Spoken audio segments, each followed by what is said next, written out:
আমি চণ্ডীপুরের একটা বিশেষ অঞ্চলের জল কলকাতায় পাঠিয়েছিলাম অ্যানালিসিসের জন্য। এটা তার রিপোর্ট বলছে যে ওখানকার পানীয় জল রোগের বীজাণুতে ভর্তি।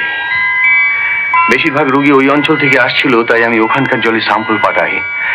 এখন তো প্রমাণ হয়ে গেল যে জল থেকে হয় এমন যত রোগ চণ্ডীপুরে দেখা দিয়েছে তার সব কটার উৎস হচ্ছে ভুবনপল্লী। কিন্তু তার মানে কি? ভুবনপল্লীতেই তো আমাদের মন্দির। এক্স্যাক্টলি, ভুবনপল্লীর ঠিক মাঝখানে। সেই মন্দিরের জলই তো সবাই ব্যবহার করছে। শুধু ব্যবহার করছে না, পান করছে। চরণামৃত। যে জল রোগের বীজাণুতে ভর্তি, সেই জল সংস্কারের বশে পুজোর অঙ্গ হিসেবে লোকে ভক্তিবারে পান করছে, আর সেই জল থেকে লোকের শরীরে বিষ ঢুকছে। অবশ্য প্রশ্ন হতে পারে, যেখানে দিনে 1000-1200 লোক ওই চরণামৃত খাচ্ছে, সেখানে সকলের ব্যায়াম হচ্ছে না কেন?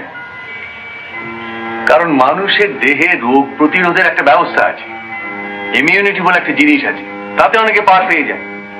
কিন্তু 100 জনের মধ্যে একজনেরও যদি টাইফয়েড কি কলেরা কি জন্ডিস হয়, তাহলে সেটা তো একটা মারাত্মক ব্যাপার। কিন্তু এরকম একটা কেলেঙ্কারি ঘটলো কি করে? খুব সহজ উত্তর। আন্ডারগ্রাউন্ড পাইপ বসানোর কাজটা নিশ্চয়ই খুব দায়সারা ভাবে করা হয়েছিল।